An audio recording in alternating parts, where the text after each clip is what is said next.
Ende Matara. Dalam kisah, rombongan penari yang aneh.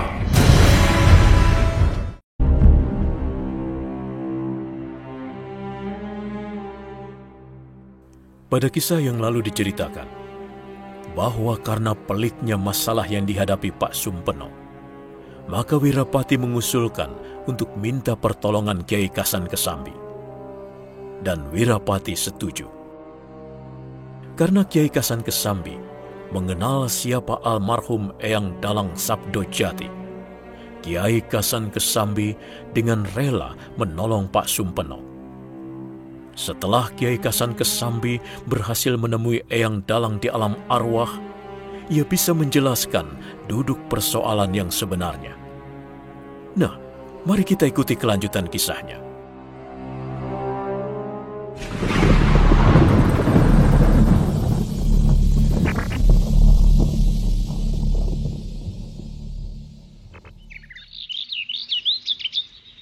Begitulah penjelasan Eyang Sabdo Jati, Pak Sumpeno dan Wirapati. Tetapi kenapa Kiai gemetaran seperti itu? Iya, sebenarnya Kiai tidak boleh membocorkan lebih lanjut mengenai rahasia gaib dunia pedalangan itu. Iya. Sebab sesungguhnya Raja Kolot Cokro itu merupakan wejangan gaib yang tidak boleh diketahui umum. Tetapi arwah Semar Mesem itu berhasil dipasung oleh Eyang Sabdo Jati, kan? Eyang Sabdo Jati hanya berhasil memasungnya. Iya. Tetapi tidak melenyapkannya. Waduh. Lalu Iya. Lalu bagaimana nasib saya, Kiai? Setelah terlanjur menjual wayang kulit Semar Mesem itu. Aku harap Pak Sumpeno tabah dalam menjalani semua ini. Namun Kiai dan Wirapati akan selalu mendampingi Pak Sumpeno. Karena masalah yang dihadapi Pak Sumpeno ini memang sangat berat. Waduh. Iya. Saya menjual wayang itu karena terpaksa, Kiai. Daripada rumah saya roboh dan ditagih utang setiap hari. Ya, Pak Sumpeno. Pasti ada alasan yang kuat sehingga terpaksa menjual wayang kulit wasiat itu. Penalaran saya masih belum bisa memahami akan adanya tulah itu, Kiai. Ya, memang sepintas seperti tidak masuk akal. Tetapi memang begitulah alam gaib. Dunia gaib mempunyai hukumnya sendiri. Hanya orang-orang yang telah mencapai makom yang tinggi yang sanggup memahaminya. Iya. Eyangmu mengatakan bahwa wayang yang dibungkus kain kafan itu sungguh-sungguh memiliki ilmu gaib yang sangat ganas dan sakti. Wayang kulit Semar Mesem itu memiliki kekuatan gaib. Ya. Memiliki daya gaib yang ganas dan sakti. Kalau dia sampai terlepas dan gentayangan, bisa merusak tata keseimbangan alam gaib. Juga sangat berbahaya bagi kehidupan manusia. Wah, tapi mengapa Eyang Sabdo Jati malah memelihara wayang kulit Semar Mesem yang ganas itu? Iya. Kalau tahu bahwa itu membahayakan, Kiai. Iya, betul, Pak Sumpeno, eyangmu itu dulunya adalah seorang yang memiliki pribadi luhur dan bijaksana. Iya. Beliau sudah mencapai makom spiritual yang sangat tinggi. Juga memiliki ilmu linuih yang tak ada tandingannya. Tetapi maaf, Kiai, yang membuat saya bingung. Apa maksud Eyang? Itu loh, eyangnya Pak Hadi itu memelihara wayang kulit yang membahayakan kehidupan manusia ini. Sesungguhnya disinilah justru jasa eyangmu yang pantas dihormati dan disyukuri, Pak Sumpeno. Kenapa begitu, Kiai? Iya, kenapa, Kiai? Karena eyangmu memiliki ilmu yang tinggi Sehingga hanya eyangmu dengan Raja Kolocokro yang sanggup mengalahkan dan menangkap roh Semar Mesem itu. Lalu memasungnya. Semar Mesem itu dirantai dan dipenjarakan dalam kain kafan. Namun sayang sekali, sekarang ada orang yang berani membuka kain kafan itu. Yang membuka itu Menir Van Leven yang membeli wayang itu, Kiai. Dan wayang kulit Semar Mesem itu sekarang bersama dia. Aduh, kasihan nasib orang itu. Tetapi orang itu tidak akan membuka kain kafan itu jika Pak Sumpeno tidak menjualnya. Jadi tentu saja Pak Sumpeno juga akan terkena akibat dan kutukan itu.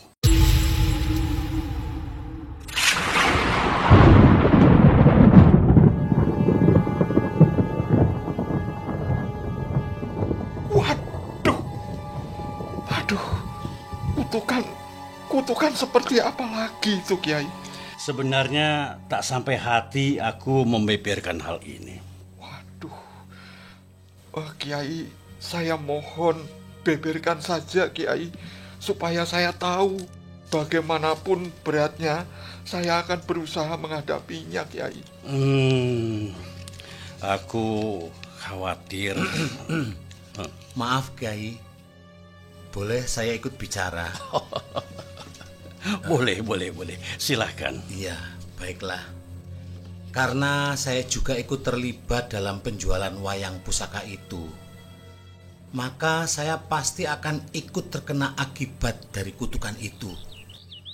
Oleh karena itu, tolong Kiai beberkan saja kutukan apa yang harus kami alami. Dan saya pasti akan menolong Pak Sumpeno menghadapi hal itu. Iya, begitu. Iya. Baiklah, dengarkan baik-baik. Iya. Karena Eyang Sabdo Jati berhasil mengalahkan arwah gaib wayang kulit Semar Mesem dengan ajian Raja Kolocokro.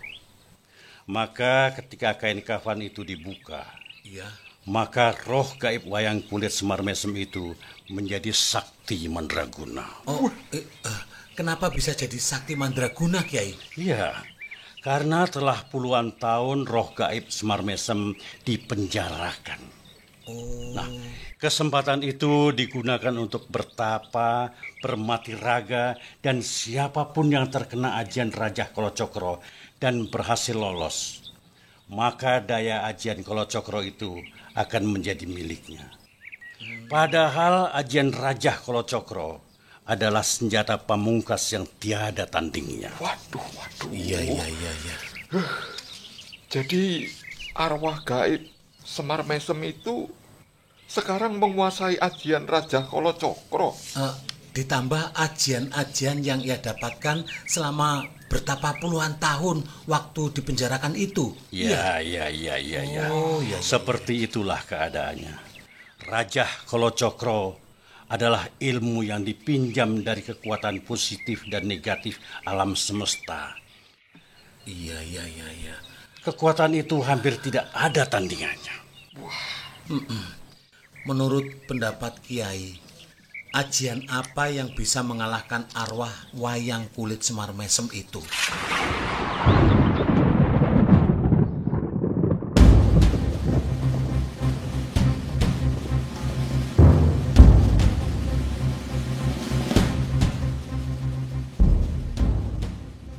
Kita ikuti dulu Van Leeuwen, orang kaya pensiunan residen Semarang, yang membeli seperangkat wayang kulit dan gamelan pusaka itu. Van Leeuwen begitu tergila-gila dengan wayang kulit yang dibelinya itu. Ketika ia merapikan kain kafan pembungkus wayang kulit Semar Mesem itu, tiba-tiba wayang kulit itu bergetar pelan. Semakin lama bergetarnya semakin keras, sehingga kain kafan pembungkusnya terlepas. Dan wayang kulit itu melesat dari kain kafan dan melayang-layang.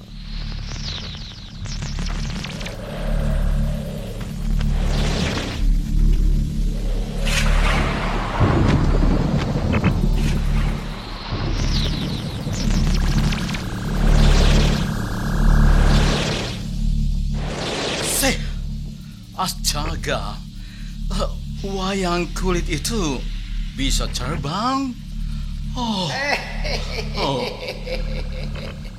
Tidak perlu heran, Van Leeuwen. Aku pikir kamu telah pergi. Bukankah kamu adalah arwah? Kenapa masih berada dalam wayang kulit itu? Semauku toh. Aku mau jadi arwah atau kembali kepadaku, terserah aku. Dengar, Van Leeuwen. Karena kamu telah memindahkan wayang-wayang kulit yang merupakan anak-anak asuhku. Waktu itu kamu sudah merelakan wayang kulit asuhanmu pindah ke rumahku. Itu kan dulu, dulu. Sekarang lain lagi. Maka sekarang aku minta kembalikan wayang kulit asuhanku itu kembali ke tempat semula.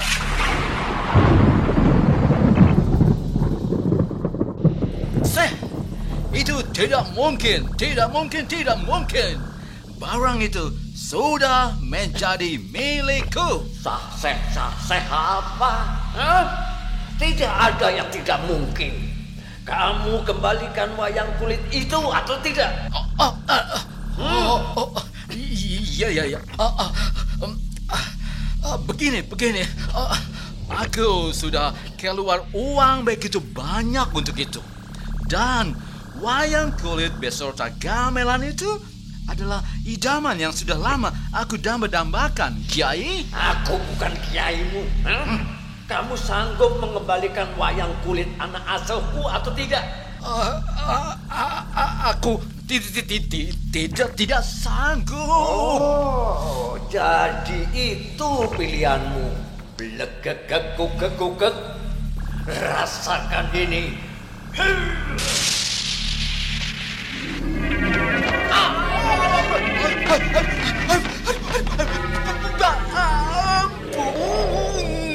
Ampun. Aku beri kesempatan satu kali lagi. Kamu kembalikan wayang kulit itu atau tidak?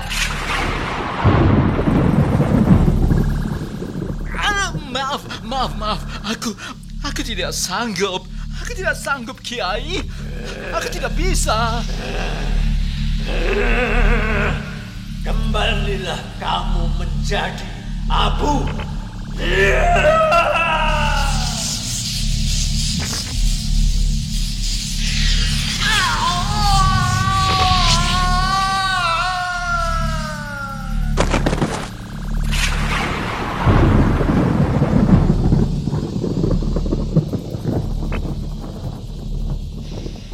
Seluruh tubuh Van Leeuwen hangus, tergeletak di lantai. Kemarahan Semar Mesem telah membawa korban nyawa Van Leeuwen.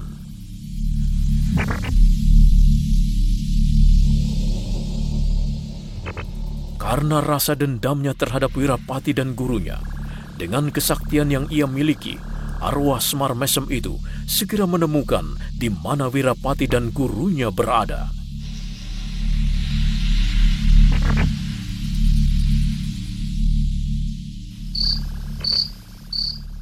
Wirapati dan Pak Sumpeno, kita tidak perlu takut lagi menghadapi ulah Semar Mesem. Ketika aku bersemedi di Sanggar Pamujan, aku diberitahu bagaimana cara mengalahkan Semar Mesem itu. Syukurlah kalau begitu. Alhamdulillah. Syukur kalau begitu. Lalu bagaimana cara mengalahkannya, Kiai? Kita pancing agar kemarahan dia memuncak. Sehingga ia menggunakan senjata andalannya, yaitu kentut Semar. Hanya begitu, Kiai? Ya, hanya begitu. Kita tidak perlu menggunakan ajian kita. Dan jangan sampai amarah kita terpancing. Begitu ya, Kiai ya?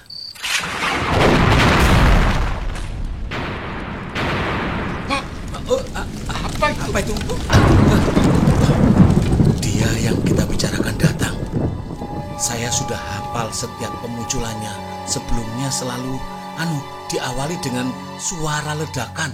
Waduh, bolehkah saya menyingkir dari Sanggar Pamujan, Kiai? Oh, silahkan.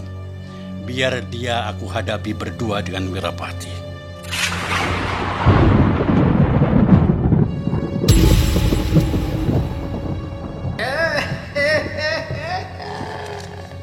Di gunung terpencil ini rupanya tempat tinggalmu, Wirapati.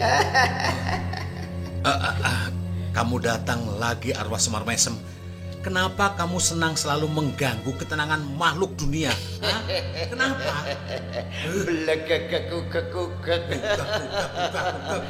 Aku diciptakan di Mayapada ini selain untuk menghibur, tetapi juga untuk mengganggu ketenangan manusia. Selamat datang di Padepokan Kiai Lurah Semar. Belekekekukekukek sak tulita. Ramah sekali gurumu itu, Wirapati. Iya. Oleh karena itu aku berguru kepadanya. Ada kabar baik untukmu, Wirapati. Kamu pasti terkejut mendengarnya. Apa itu? Belanda yang selalu kamu bela itu telah aku kirim ke neraka.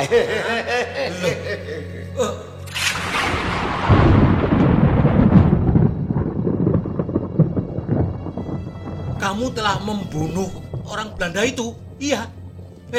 Ingat Wirapati, jangan terpancing. Iya. Kematiannya itu adalah imbalan yang harus dia terima. Karena dia berani membeli dan memindahkan wayang kulit yang merupakan anak asuhku. Mencabut nyawa manusia itu hak Sang Yang Nyawodipati. Atas hak apa kamu mengambil nyawanya?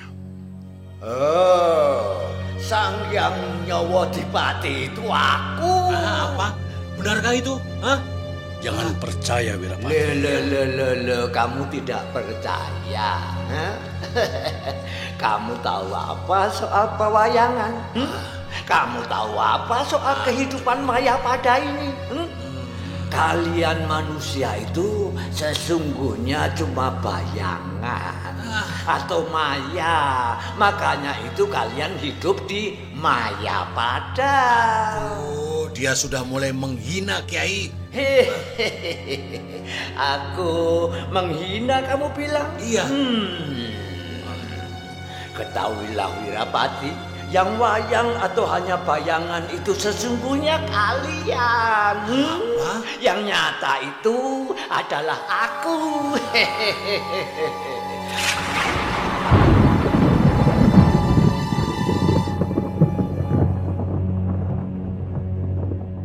Semar Mesem.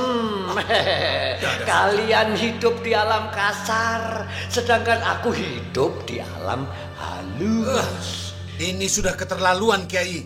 Jangan dengarkan omongannya, Wirapati. Dan jangan sampai terpancing. Dia sedang mencoba mempengaruhi pikiran kita. Dia berusaha memutarbalikkan penalaran kita. Tidak perlu bisik-bisik, Kiai. Apa yang sedang kamu pikirkan saja aku sudah tahu. Kamu tidak percaya dengan apa yang aku bicarakan, bukan? Kalian ingin memancing kemarahanku, bukan? Rupanya dia mengerti, Kiai. Tentu saja aku mengerti. Saat kematian kalian pun aku tahu. Tidak usah kalian pancing kemarahanku. Aku sudah marah. Ngerti? Kedatanganku sebagai Sang Yang Nyawodipati untuk mencabut nyawa kalian berdua.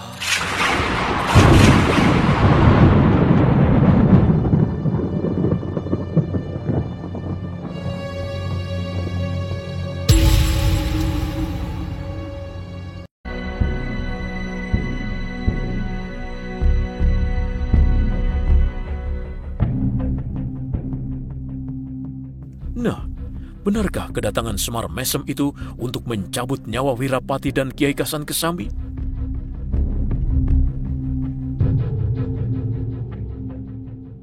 apakah Kiai Kasan Kesambi dan Wirapati tidak bisa mengalahkan arwah Semar Mesem?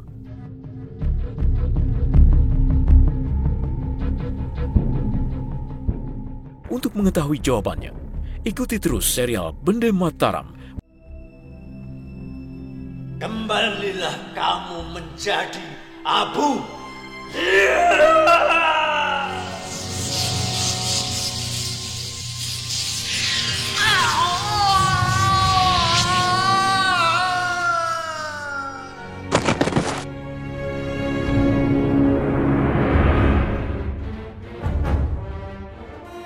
Kedatanganku sebagai Sang Hyang Nyawa Dipati untuk mencabut nyawa kalian berdua.